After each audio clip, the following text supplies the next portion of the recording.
It is our 15th or 16th session in the Divine Comedy system, and I've asked my players if I could get their thoughts and opinions or ideas about the game that we've been running. So I'm just going to turn it over to them, and they're going to let me know what they've thought of playing in this game and their desires going forward about continuing on playing. So, Lex, Landon, Bishop, Robert, who wants to start? I can start. Robert, go ahead. Good. On the line here. Definitely enjoying this game system a lot. I think the biggest things that I found for me personally, like enjoyable, that felt different than some of the other game systems we've done, is just it not needing to feel as like combat heavy.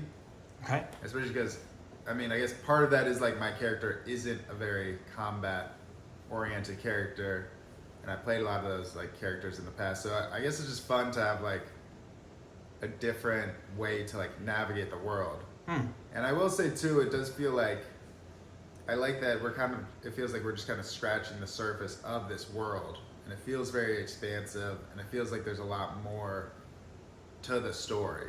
And I think I'm just enjoying the story itself, and I think it's been fun to just, I do feel like, I guess it came in time, but developing like an understanding of my character and how he works, and it's just a fun person to play, and you don't have to be a big tough guy to be in this game.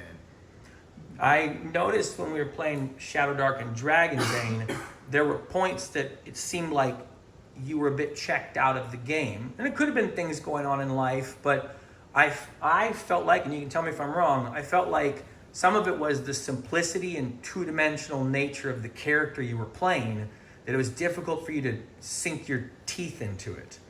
And like this system with the strange characters and like the depth to it, like the depth of the lore, I sense that it gave you more to work with. And since you're like a theater person, you were given more in Bobkin than you were with your previous characters. Is that accurate? Yeah, I do think definitely like being able to connect with the character is super important to me and makes it more fun for me. Okay. And I do think just like when we came up, the character creation for sure like allowed for more of that to happen at the beginning, or at least like give me a really solid jumping off point. Okay. And I'm sure in like every kind of game like this, like you're gonna discover the character and like kind of learn how to play them, I guess, or who they are. And I will say it is cool too that like all the feats that I've been able to get do kind of like match with kind of who I decided Bobkin is and like is going to be, or like what his goals are and stuff. You've tailored him in a very specific path. Yeah. Yeah. I want there to be more of those kind of, I guess, non-combat type feats or something. That'd be cool. There are expansions in the works. Right, I'm sure it's all like, right, it's all happening. Years of content coming down the line. Yeah, exactly. So I think it's cool. I'm excited to keep doing it. Thank you, Robert. Who's next? I'll go. Yeah, it's a giant. What's down the line? Okay, you're going. All right, go ahead. Go ahead, Bishop. I have to agree with Robert. I like the feats a lot. I like having so many options to pick from, being able to pick some combat-oriented feats and some non-combat feats, and being able to pick almost anything you want and build so many unique types of characters is a lot of fun. I like the depth of the story, like Robert said, where the story's actually an interesting part of the game, and it's not just what some stupid guy battling the world and who cares, whatever, I'm gonna kill the bad guys and go on to the next mission. You're saying it's more than just big bad evil guy. It's a lot more than that, and there's the characters matter. Just getting popcorn. Do you think that has more to do with you guys being able to understand your characters well? Because we've had interesting stories in the past TTRPGs that we played, and we had like worlds to involve ourselves in. But this is probably the first time I've seen like Landon and you made a choice to pick intelligence to put on your character and not metagame your character because you wanted to understand lore in the world. Like you wanted to be able to read books and stuff. And I thought that was interesting. You were making non-metagamey decisions for your character.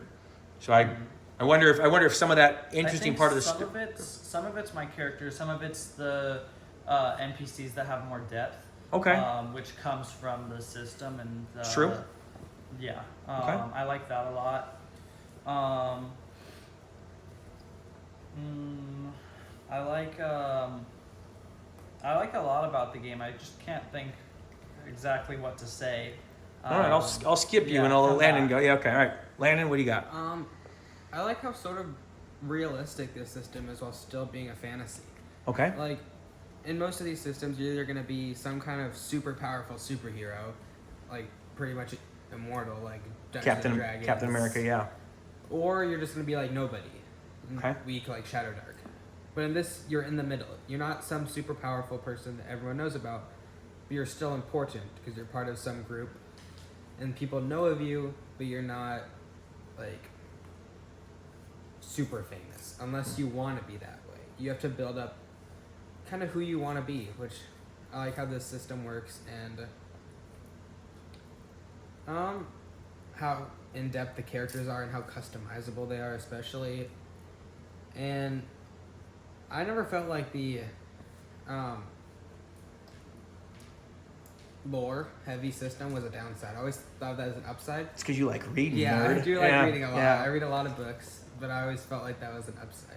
You're the only other one who's gotten to run the game system. I have, yeah. And in the back of my mind, I have this like, when we get to a certain plateau moment or something, I can go, all right, Landon, let's put your character hanging out with Roxanne and Swampford, and I'll jump in with something.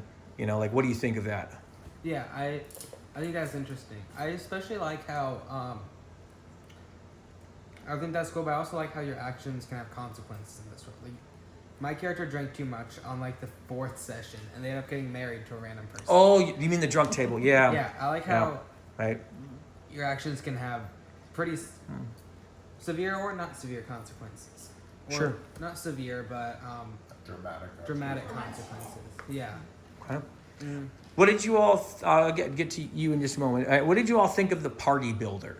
Where we started this with like that 10 years of kind of backstory connecting you all together. That's really good. It's not just that random like, oh, we met at this one thing because we're hanging out here and Tavern, yeah. Well, it's not the thing where we make it up. We met.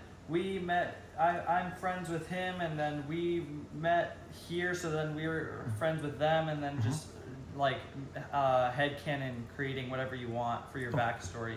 Yeah, I like that, and I also agree with Landon. I like the realistic characters where they're not super overpowered, but Okay. they're not mudcore. They're not piddly like wimps who are just gonna get smashed under the foot of like someone who's like normal.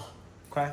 I think that that was actually key to why this game has gone so much better than our other games. What's that? Is that beginning session where we Oh, the party builder? Party builder session when we did it. I know we kind of had to redo it because we didn't understand it. We messed it up the first night. Yeah. But when we did it, and we really built like a relationship. Like it has been the foundation of my character. Okay. Nice. And it wasn't just like, oh, come up with your own backstory and then we're gonna just try and weave those in. Right. And I tell you and you just push that in somewhere, and then I Right. have this separate goal that's not related to the group at all. Yeah, like we exactly. did in D&D where you had like a personal goal that really wasn't Sure. related. My personal goal is related to something that happened in that lore building. Okay. That party building. And I think that's actually been And it did kind of set us on like that specific Quest line, Yeah, right? yeah. which was cool. I think I absolutely agree. That was really the party builder is really helpful for Okay. building the beginning of the story, and the beginning of the story is actually important. And that gives you room to build for the rest of the story. Yeah. Lex. I agree. Okay. I'm going last. I'm like, oh, everything's been said, but I agree with everything that's been said. I guess the thing that I would bring up would be the lore and the fact that we are not, or at least the kind of characters we are not brand new to this world. Like, people have heard of us before, so Oh, like as in the faction you come from. Right. The group. Yeah. Okay. there's Right. history Right. there, and it's just really cool to be able to read that stuff about you, because that was something that I definitely struggled with in the past, was like coming up with a background for my Sure. character that would fit in the world, because your imagination you can go crazy with your imagination, and it could be all sorts of things. I could come from space or something, but Sure. but yeah, I enjoy having being in a cult, and because of the cult that I'm in, there are certain like spells that I can have, like specifically Sure. for It narrows me, down your choices. right, Yeah. right, which is really helpful, and therefore it just all weaves in so nicely with the other cults and stuff, and yeah, I really enjoyed the party builder too, and the randomness of the character that we've been able to get, because there's no way I would have been able to come up with the character I'm The character you're playing. Right. Right. Like, not even in the realm of, because yeah, so I think it's really awesome, and I'm learning new things every single time we play, and yeah, it's been awesome, and I agree with the combat. Like, I really enjoyed, like, I like the combat, sure, but I really enjoy the story, the stories that we're. You guys have been in a few combats. Like, you guys have been in, Sure, yeah, and some fights that y'all almost died in. Right. Like, Combat feels part of the story. Right. Yeah. so the combat feels narrative. The combat Yes. feels narrative, and Yeah. Instead of like just going from combat to combat. Right. Yeah, and where Okay. it's just like, oh, we're just going through a bunch of goblins to go through a bunch of goblins, and we've got to hit all of these like. Don't forget the Dragon Slayer. Yes, yes. uh, But to tell you the truth, and it could just be my brain, but I can't remember the specific combats that we've been through. Well, you fought honestly. Pedrella outside the Okay, Waylaid now- Inn. Yes. See, Okay. now I Okay. remember, because you Okay. mentioned it. like, Pedrella. specific Yeah. to a The goal, story. and Right. I liked the way that like things that you rolled for some random things to happen in that combat that affected more than just like, okay, this character's gonna come out, this NPC's gonna come out, and we have to beat them up. Like, Right. the NPC has things that happen that make them do random Right. things too. Sure. that we're not The Like, there's the way the game works, I am beholden to certain levels of mechanics as a lore keeper. That when you guys encountered Pedrella later on in the story, she was trying to recover from the wounds that you'd inflicted on her, and someone tried to cast a spell on her, and it miscast several times. And that miscasting destroyed her entire party to the point where you guys came into that scene going, what the heck is happening here? Yeah, okay. I like to. Go ahead, go. I do like doing like combats and stuff. Sure. For sure. But I like that it's not. I guess with D&D specifically, it always felt like you could just like fight your way out of it. Okay. Yeah, we haven't been able to do that. We've actually this one. almost died in a few combats. Right. I just like when you, Yeah. Or you had to run away. Yeah, that's You right. run Right. away, and it doesn't feel like you lost. or just find different ways to like resolve it. How do you all feel about the speed of the combat? Because it is a little bit of a crunchy system. It's more crunchy than Shadow Dark. Like Shadow Dark's kind of just. Shadow Dark sucks. Anyways, but how do you? Describe Dude, you're gonna crunchy. turn the community on. So like there's numbers and like there's LOCs and Okay. you have to count spaces to some degree, right? I mean, like it's some of it's, but have you felt like the combat moves quickly? Quickly enough. Like, it's not Okay. too slow and it's not too fast. It's not my turn felt like I did nothing, and it's not my turn has taken 10 minutes and now it takes forever for my turn to come up again. Okay, all right, I so like it moves quick enough. It has a good flow, and then it's not the entire session is just fighting to the death. And it feels like when you're planning your turn and what you're gonna do, like before, I know in other systems, this is one thing that I have noticed is different. In other systems, you kind of like plan your turn and then it comes around and it doesn't, like, that doesn't work anymore because other people did things.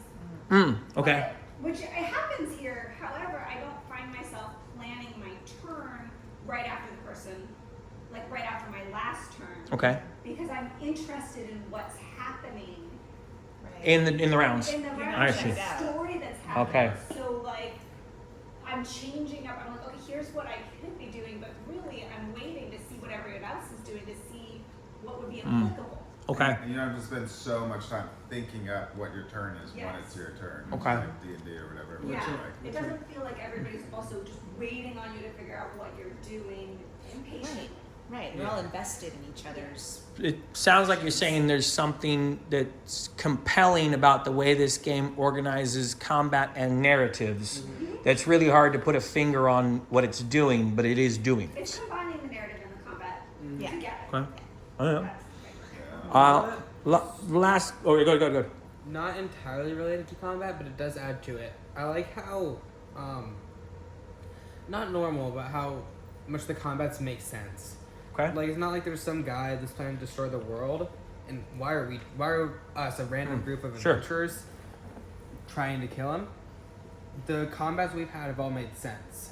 We've tried to take down Padrillas 3 times, and we finally won, because during our party builder, she stabbed Bobkin, and she just did a bunch of things to annoy us. Yeah. And And then we found out why. and then we Yeah. found out why she did, and then it all made sense and added to yeah. why we wanted to kill her. From the lore keeper perspective, the game does a really good job of grounding things so that when I am building a monster or a creature or a villain or something, it creates intentionality and just groundedness. I don't really know how to say it more eloquently, but I think it is part of the flavor of the game. In my mind, I've decided this is probably like my forever game. I will continue playing this game ongoing. I might try other games like Call of Cthulhu or the Warhammer game or whatever, but how do you all feel? Like, let's say we finished up the rest of this arc. Are you all interested in continuing on this? I hadn't finished the thought. Are you all interested in continuing on in this game system for a while? Yeah. Absolutely. Yeah. Okay. Okay. How I feel about that. I know but I know you don't want to ever change systems, and to me that's fine. But like you all could get wiped tonight and die. You're okay with starting a new party in the same game system?